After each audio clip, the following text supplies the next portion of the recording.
On the Healthy Human Revolution podcast, Dr. Lori Marbas interviews nutrition and lifestyle medicine experts and extraordinary guests whose informative and inspiring stories will empower you with the knowledge to transform your life and health. Welcome to the podcast. I'm Dr. Lori Marbas, and today I'm very honored to have a very special guest. I have been looking forward to this interview for some time, is Greg McKeown. How are you today? Lori, I'm really good, and thank you so much for having me. The beautiful thing about what you're doing, you have such a unique way of stating the obvious in your books, Essentialism and Effortless. And when I first listened to your Effortless book by audio, I was so intrigued, and I immediately said, I would really enjoy speaking to you and kind of diving into your brain and understanding how this whole journey began. Could you speak to us about what is Essentialism and how did you fall into even this path of searching for such a thing? Well, a lot of my learning has been through failure, and one of the many failures that led me down this path was I'd received an email from my manager at the time that said, "Look, Friday between 1 and 2 p.m. would be a very bad time for your wife to have a baby because I need you to be at this client meeting." And Friday came along, we're in the hospital, but instead, our daughter's just been born in the early hours. And instead of being focused on that clearly essential moment, I've got my laptop out, my phone out, I'm trying to do it all. I'm trying to keep everyone happy. And then in addition to that, to my shame, I go to this meeting. And even afterwards, my manager said, "Well, look, the client will respect you for the choice you just made." But the look on their faces didn't seem to evince that sort of respect. And even if it had, it's clear that I'd made a fool's bargain.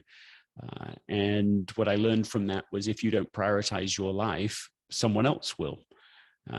And it set me on this journey of researching and trying to understand why it is that we do what we do, why it is that we prioritize the way we do, often letting the non-essential things be more in charge than the essential things in our lives. And so that's what Essentialism really grew out of.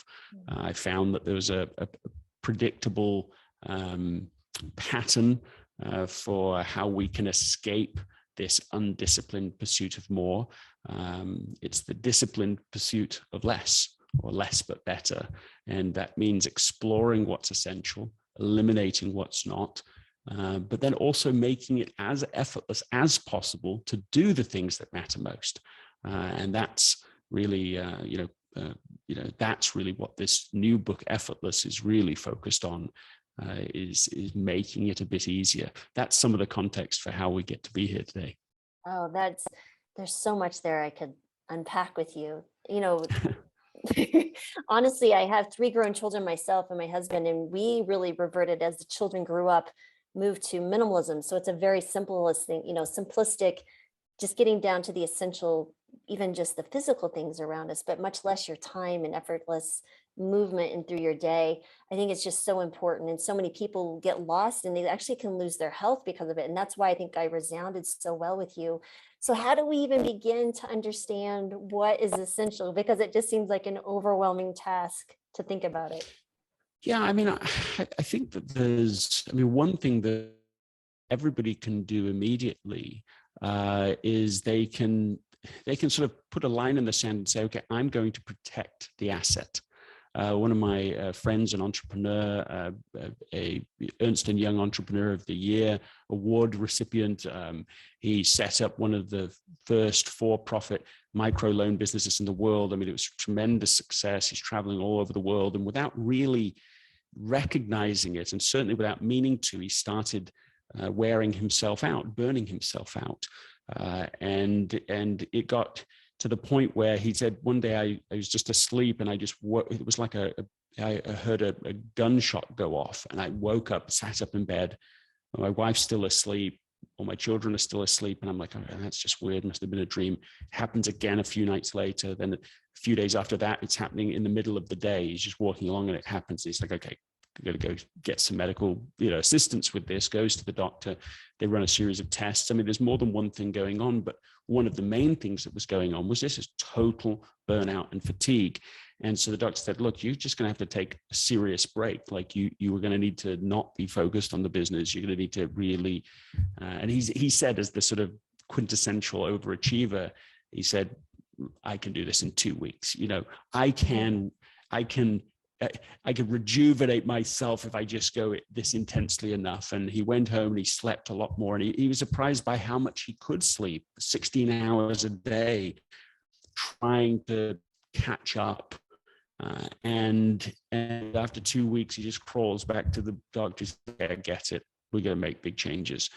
And he had the what was sort of heartbreaking for him, the job of quitting, well, not quitting, but really stepping aside as the CEO of his business. And he's like, this is not how I meant to go out. This is not how it was supposed to be. It took him 2 or 3 years worth of recovery.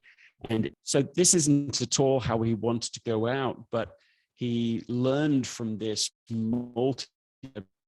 recovery went the vital importance of protecting the asset, which is him, which is you, which is me. I mean, it's each of us.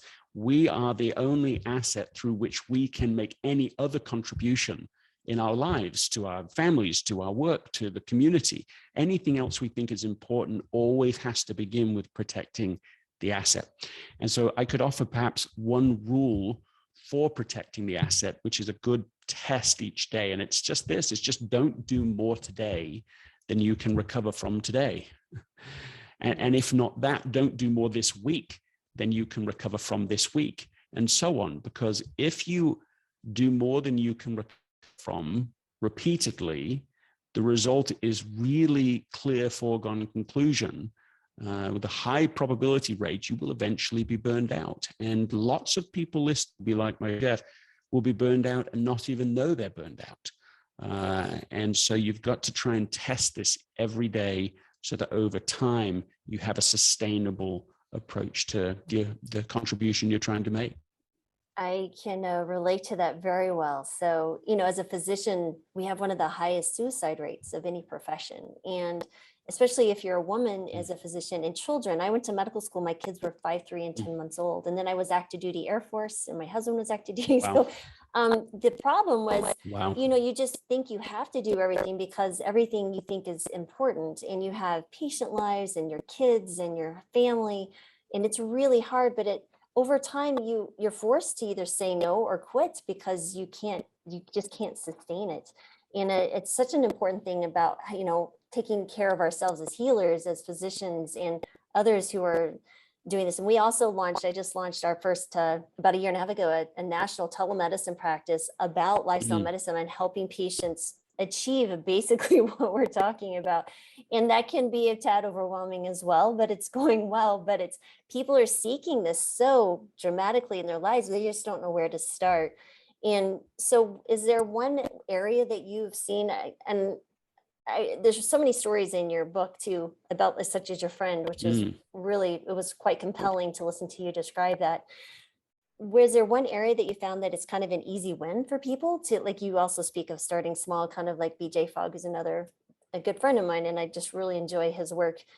Is there any area that you would recommend someone to maybe start to understand how this can be multiplied in their lives and be very successful? Well, I think in addition to sort of protecting the asset and that rule, if you sort of say that's number one, I would say number two is maybe if I put it as a rule, it would be stop lying about being able to do it all.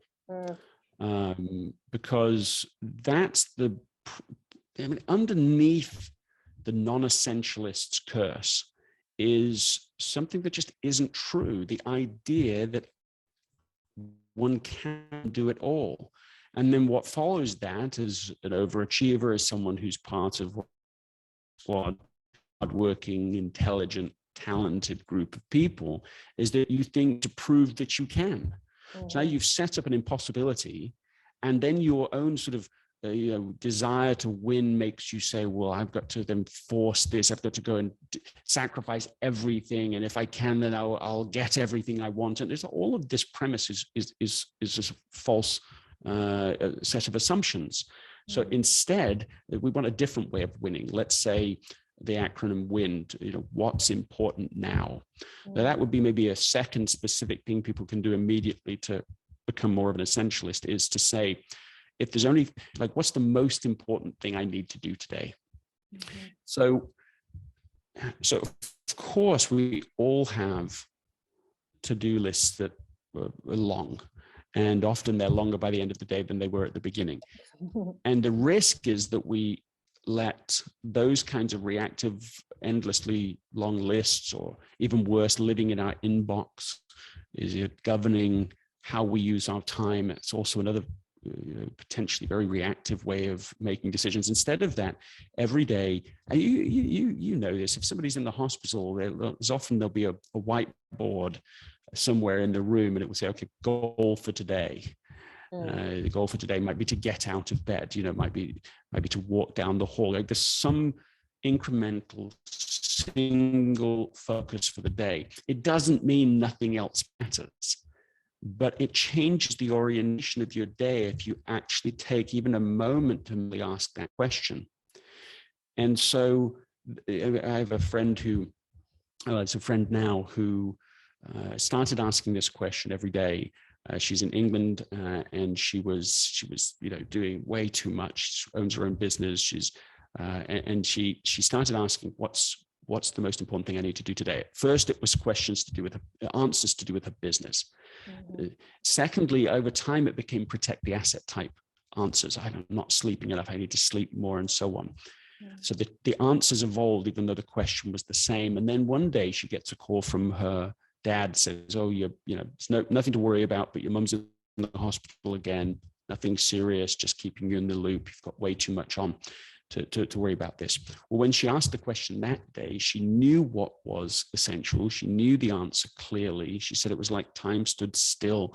She knows what the weather was like outside, exactly where she was. She knew what she needed to do was get to the hospital. That was a 2-hour drive there. So it's really committing the majority of her day to this. She makes the drive, she gets there, she meets her mum. I love you, Mum. I'm happy to be here. Oh, I'm so glad you're here. I love you too. They have this moment. Within an hour of the conversation, her mother had fallen into a coma, never recovered. And a week later, she had the unfortunate job of turning off the life support machine. But this is all to say, the reason I know the story is that she then wrote to me to say, well, if I hadn't been an essentialist, I would have made a different trade-off. And I would have had a very different experience and a regret. And so to me, that's what I would say is maybe number 2 specific practical thing you could do right now to become an essentialist, is to ask that question every day. The answers will change, but it will orient your life back to the things that are most important. Yeah, and I think getting back to protecting the asset, I really, because I literally talk to thousands of patients a year, and the one thing that I find is that they almost feel like they can't, like they're not worthy almost, or they to protect their asset is going to harm others in some weird, bizarre way they've twisted in their mind. Like I'm always saying, you have to take care of yourself in order to be present to take care of others.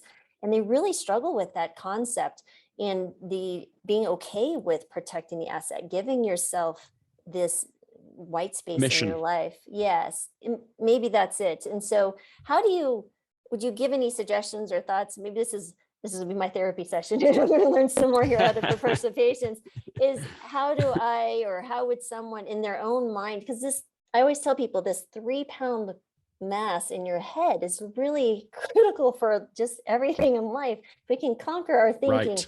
I really feel we can conquer so much. Is there any way you can kind of turn off that internal dialogue that's really fighting, making these better choices, and protecting the asset, which is so crucial?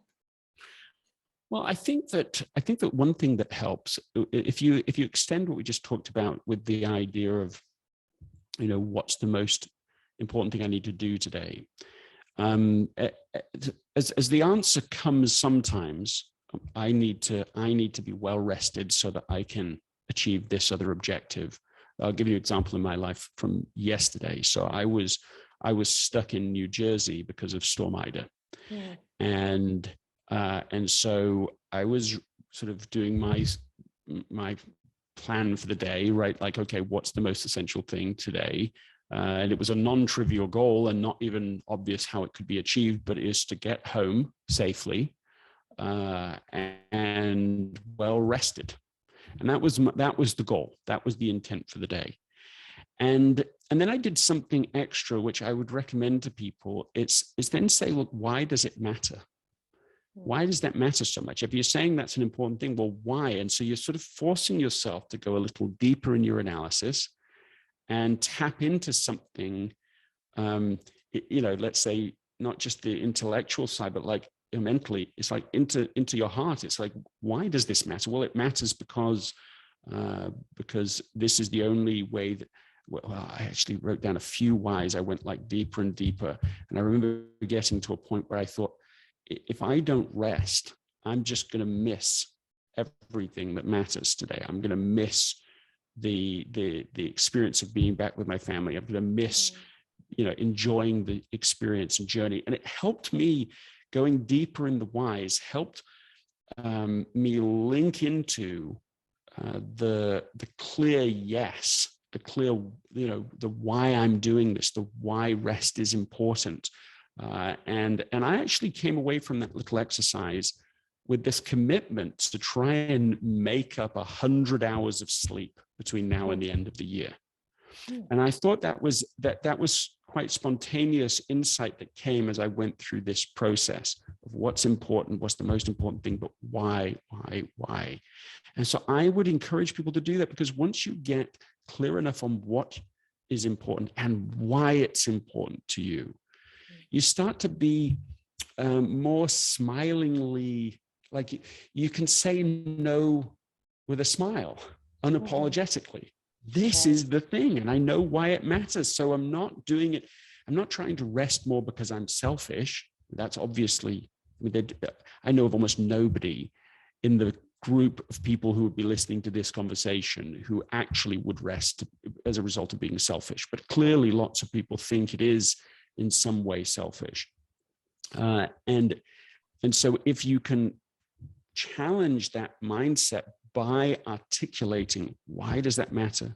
And then you look at your answer, well, why does that answer matter? Look at that answer, why does that matter? If you do that, just 2 or 3 whys, you've got something substantial. And even in the last 24 hours, it has genuinely affected the trade-offs I have made. I slept for hours on the plane. I wouldn't normally do that.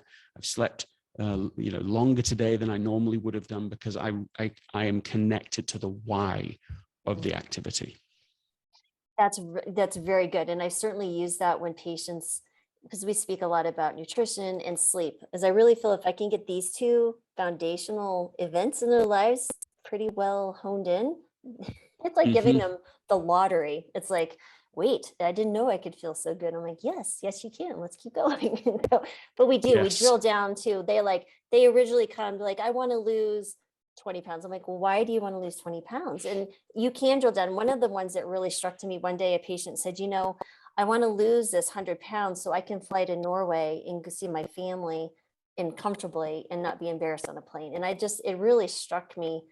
There's so many of those events that you share with patients in those journeys. The why is so important. Like Simon Sinek, I love that book. Why? It's a good one. Yeah, and even that answer that they gave, it's sort of, this multiple whys. That's a really powerful answer.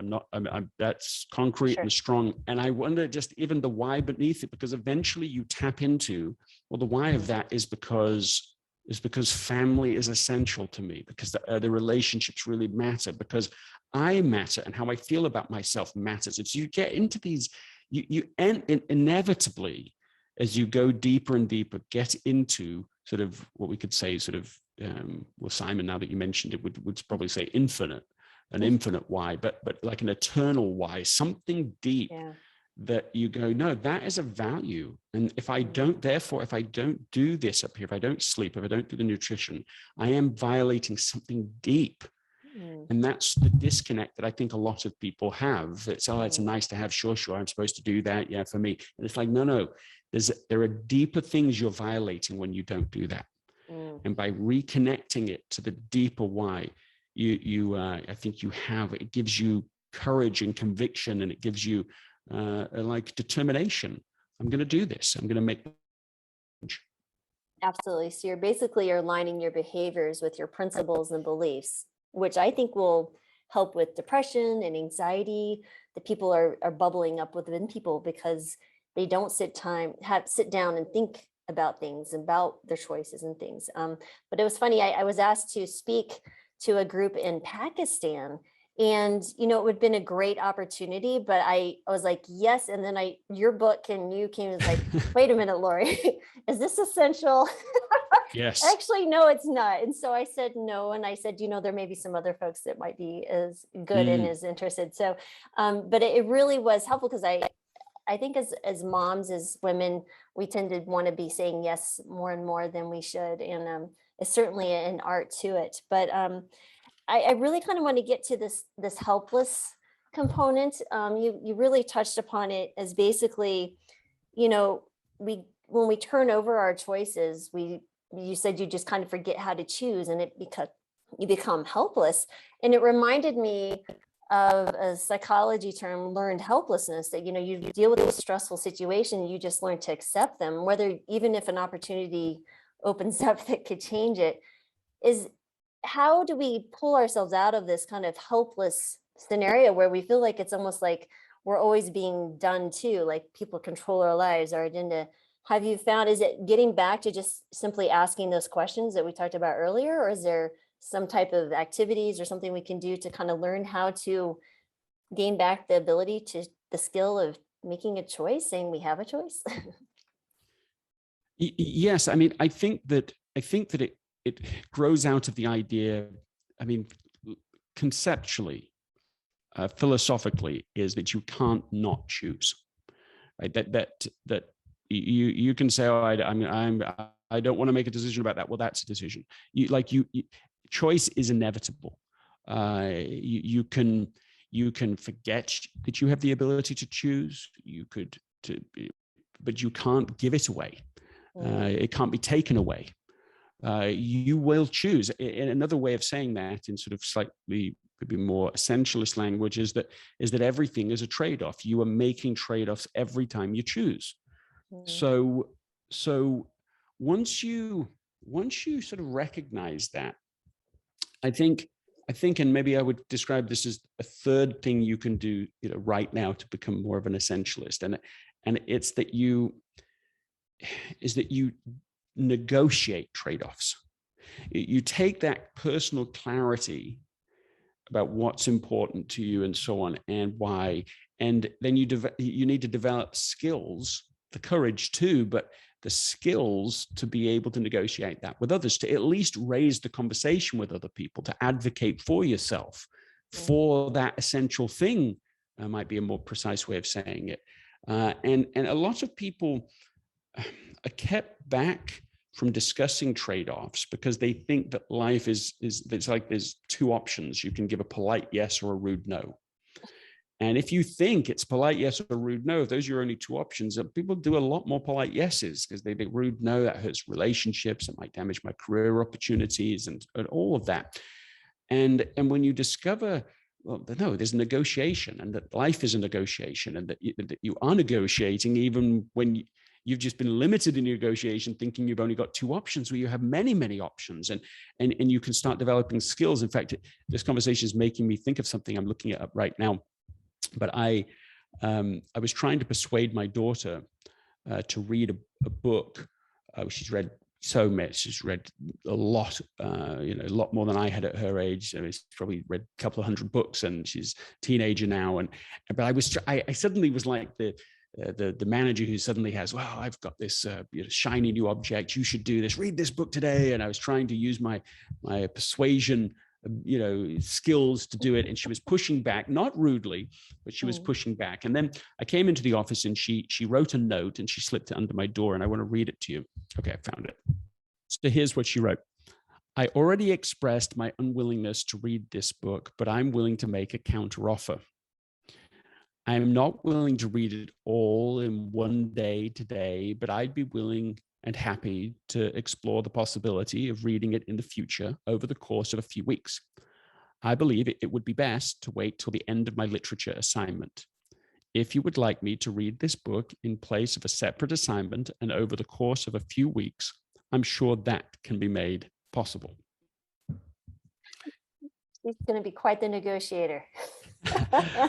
Well, and that, of course, to me at least, was a terrific moment, because it meant that she had the awareness that she could choose, that she didn't, that life wasn't just a take it or leave it scenario, that everything is a negotiation. You have a choice, and you can negotiate your way through life. So this is only one element of how re-enthroning choice in your life matters.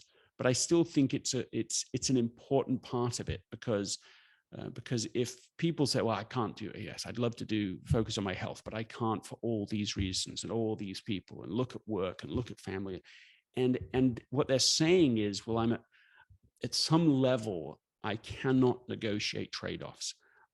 I can't have these conversations. I can't make trade-offs with myself as well. And to remember and then to develop skills to be able to negotiate, I think is materially helpful.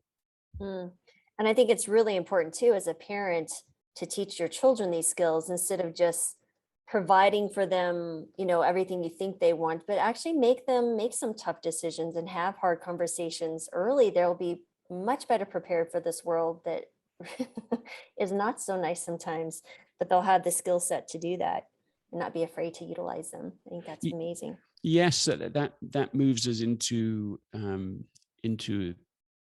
one of the themes. Is a chapter in the new book in Effortless, specifically about making failure cheaper.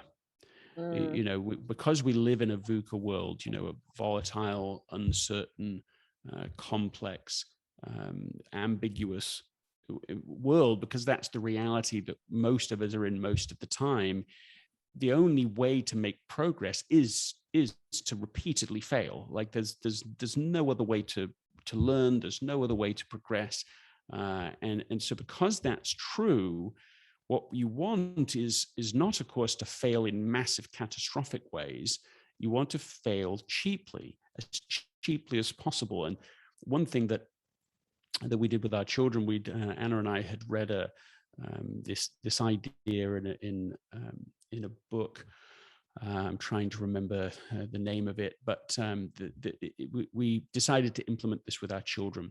We thought, we don't want our children to make the first financial trade-offs in their lives once they're 35 years old and they buy a house they can't afford, they go into some silly debt somehow, and they just ruin 10, 20 years of their lives. Like, you don't want that to be the first time someone learns.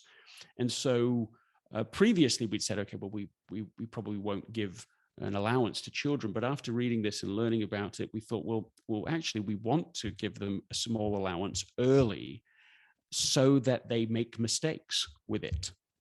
So while it's inexpensive. So it looked like this. They would get their allowance and they had to divide it into 3 actual glass jars. One was charity, one was savings, and one was spend. And they could choose how much they put in these jars, pretty much. And I remember one of my children spent it on this car that could at least promise to be able to drive on the ceiling. And it sounded so exciting, and he did that, and that didn't really work very well. And he really regretted having spent, I think, $20 or $40 on this.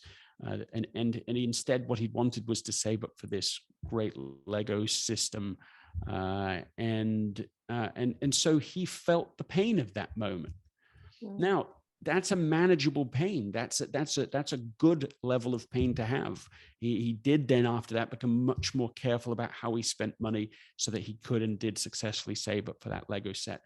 And that, to me, is a concrete example of what we're talking about. You want to be able to fail, but you want to be able to fail as cheaply as possible so that you can make progress. I think that's brilliant. I love how kids teach us things. And you speak about that in your book, but the lessons learned too is just that there's reward, and was that reward worth the pain of giving something else up? And so you're allowing them in the safe space to learn those lessons that are going to hopefully save them from more pain in the future. I think that's a brilliant way to move forward with your kids. And I think it reinforces something that's underlying our conversation today, which is to make, if somebody says, okay, I want to do something about my health, right? And if they're listening to you on a regular basis, this is they're making an investment already in this. They're here for that.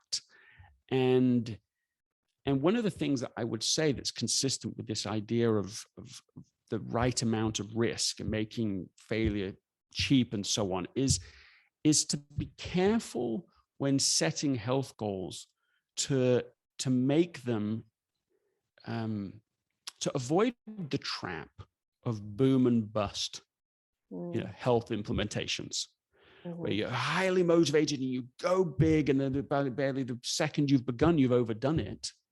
So then you just bust out for a while and you're just like, oh, this is too much. And then there's weeks or months of cycle, and there's psychological pain associated with that too, because you start to feel, because you've tried for so long to do a thing and failed, you believe one of two things: either, well, I have no willpower, I must be weak, inherently fixed in some way, or this must be so hard, I can't do it. And either of those reinforces a boom and bust cycle, because then you can't get moving until you have something that's so big that you go, well, maybe this will work, or maybe if I commit so much money to this, or I do something, and you think it has to be big or go home. I mean, we're literally taught that sort of thing. Right. So what I would advocate is to create a sustainable, effortless pace. And to do that, you want to have a lower bound, but also an upper bound. So you say, okay, like, for example, I picked up swimming again a few months ago. I hadn't done it since before the pandemic, because, well, they closed the community pool for a start. And so once it was back open again, I said, I want to go back. The last time I'd probably swam, I think, 100 lengths or 120 lengths, so quite a lot. And I thought, well, I could probably do that day one, but if I do it, I'm going to feel like throwing up. That'll be the last I want to do for at least that week, or maybe for weeks, because it's unpleasant. And I say, okay, what's my lower bound is going to swim. My upper bound is 40 lengths. I'm not going to do more than 40, even if I feel like it. And day one, that was fairly easy, because I didn't really feel like doing more than 40 day one. But day 2, 3, 4, 5, 10, I did start to feel like doing more, but I still had the upper bound, so that I would still be hungry to keep going. And now it's increased and I do more now, but at first you maintain this upper bound so that you can continue doing something that otherwise could burn you out, even though your motives were good. There is so much absolute truth there, because with patients, they usually come to us in a state of despair. There's no hope. And I always say, physicians should be prescribers of hope. We really need to give space to our patients to explore, what does it mean to be successful for themselves? How can they reach their goals? What are their goals? And then help them break it down into those incremental steps, building those tiny moments in your life of success and celebration. And this goes back, I've been a doctor for 20 some odd years, and I had a patient once who was overweight, diabetic, all sorts of issues. And I said, let's just start with one thing. Can you tell me when you can walk to the end of your driveway and back? And she's like, well, I can do that. And I was like, okay, when can you do it? We set it up. And I said, now I need you to promise me. We even did a pinky promise. It's so funny. I'm like, I really did this with a patient. And what was amazing, over the course of months, she started with this simple walk to the end of her driveway, and when she got home from work and back. And then before you know it, she's walking around the block. And then before you know it, she's lost 60 pounds, reversed her diabetes, and is a completely different person. And it was just, giving her to understand that there is a different future by seeing there's a hopeful future. And I think that's sometimes where doctors need to come in to the lives of a patient and not be the prescriber and the patriarchal, the way we were trained, but just sitting with the patient and helping them navigate and seeing the potentials and the possibilities. And I think that's really true in so many parts of our lives that we can all do. A piece of research that I loved in writing Effortless was a story of a physically, actually impossible mission, and it was the mission to get to the South Pole. I think it's a good metaphor for what you're describing for somebody who's obese or overweight or just not where they want to be. Somebody's struggling with some health factor that actually logically they can do something about, but they really feel psychologically they can't. This, I think, fits as a good metaphor.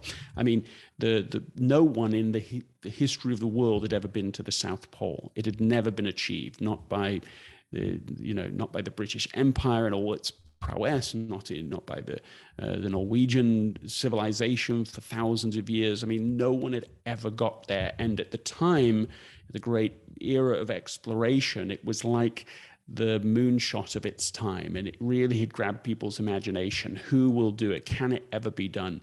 And then in the midst of this, you have two teams, one from Norway, one from Great Britain, who are in a race for the poles. They're rivals, and they set off on almost the same day.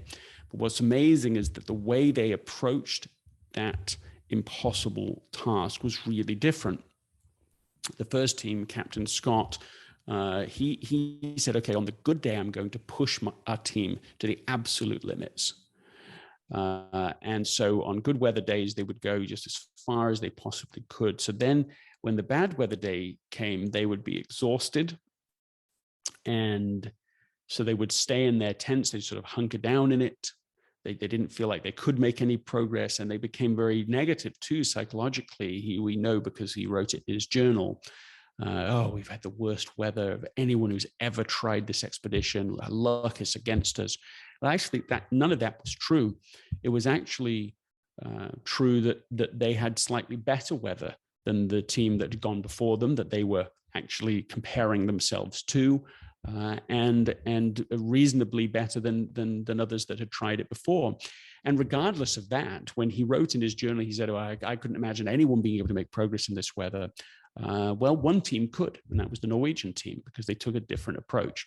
They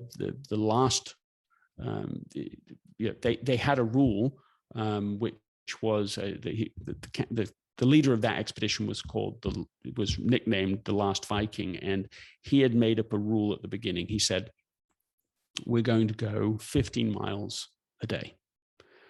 On the really great weather days when we could go far further, we're going to go 15. On the days that had terrible weather, we're going to go as close as we can to 15. And that's our pace every single day. And that's what they did. And the plot thickens where they got within 45 miles of the South Pole. The Norwegian team does not know where the British team is. For all they know, they're ahead of them.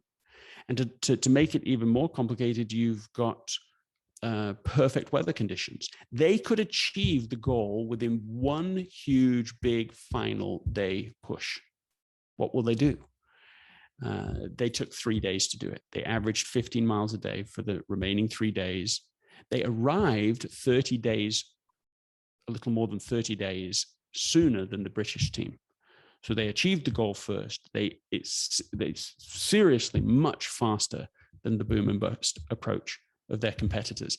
But then there's a far more important part of the story even than that, which is the British team, when they arrived, were so exhausted, so demoralized, they never made it out. They all died, froze to death on the way home, whereas in the Norwegian team, went back and successfully made that massive journey back home to Norway. That, to me, is such a fitting description. What is unbelievable to me is when I was reading a biographer's account, brilliant, the Rivals for the Poles, I think is the name of the book. It's brilliantly written. In it, I'm reading this and I come across this phrase. He said, the Norwegian team achieved their goal, and now here's the phrase, without particular effort. Think of how absurd that sounds.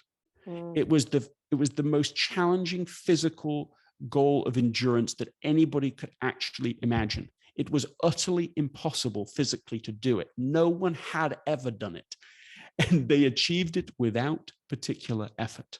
Mhm. Of course there was effort. I mean, I don't think anyone can imagine there was literally no effort, but what a description, what it says about the power of that steadiness. Mhm. And so that when we say, well, health is essential, we want to protect the asset, we want to do something about the current state of our asset, it's so important to put together with that bridge it to this other complementary idea, which is that doing what's essential doesn't have to be relentlessly hard. It doesn't have to come with a pound, a pound of flesh.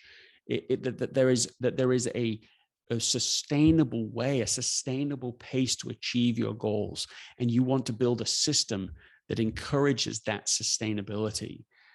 Because what you want is not a moment, not a day's worth of alignment to what you're trying to do, not a week.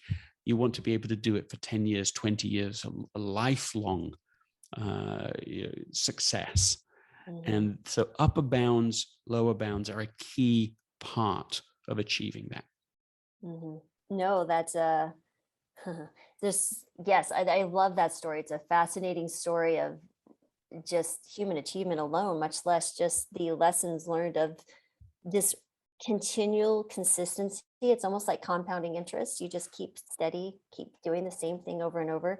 And that's one of the things I do see with patients is they really struggle with even knowing how to start or where to start, but they have to put a little work into building the systems, like you said, but then it becomes so much easier that the systems kind of just take care of themselves. And that's kind of how you're building those newer habits. And so I agree 100%.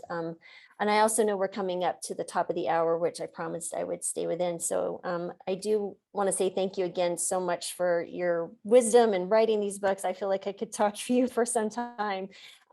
Is there any final advice that, of course, we'll have, links for everyone to find Greg's information and his books and his podcast, which is excellent as well. Any final advice you would give to someone who's maybe looking to making, health effortless or some part of their life that may be difficult or essential? I mean, what do you find that most people really resonate with as far as that one nugget they can take away from this conversation? I have a counterintuitive answer to your question, which is I think that the one thing people can do is to listen deeply. That is to listen deeply first to their own intrapersonal deep listening, where whether it's another terrific book worth reading is called the Body Keeps Score, whether from that point of view, or there's lots of ways we could look at it, we have more answers about what to do and what not to do within us right now than we often hear, because we're so consumed with other voices of you should do this, you could do that, you have to do the other things, external voices, opinions. We're in it, not just information overload, but opinion overload. There's all this external noise. And then there's all the noise inside of us too, that there's lots of clamoring for what a friend of mine, an economist in England, calls the scared voice. And he distinguishes that from the sacred voice. He says, you've got to get below the noise to listen to what, what you already know. And I think that's what I would encourage people to do, is just to, even as they've been listening to this conversation, it's not so much what I've said or what you've said, but like something within themselves. What are they hearing?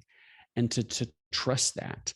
I came across recently a great reference that Socrates was once described by a member of the royal family at the time as the wisest man in the world. And he said, well, if I have been, or I am the wisest man in the world, it's because I've had a demon who I always listen to. And my demon tells me what not to do. And it never tells me what to do, but what not to do. And as I listened to that, that's what kept him from doing all sorts of things in his professional career that he could have done, and why he spent his time as a teacher, and he made these trade-offs that he made. And in a similar way, that's what I would say, that whatever the external problem is, whether it's health or whether it's relationships or whether it's the business, underneath it, there's something inside, something quieter will tell you what not to do as you go forward. And I think that is really what essentialism and effortless and the research I'm currently doing is really about.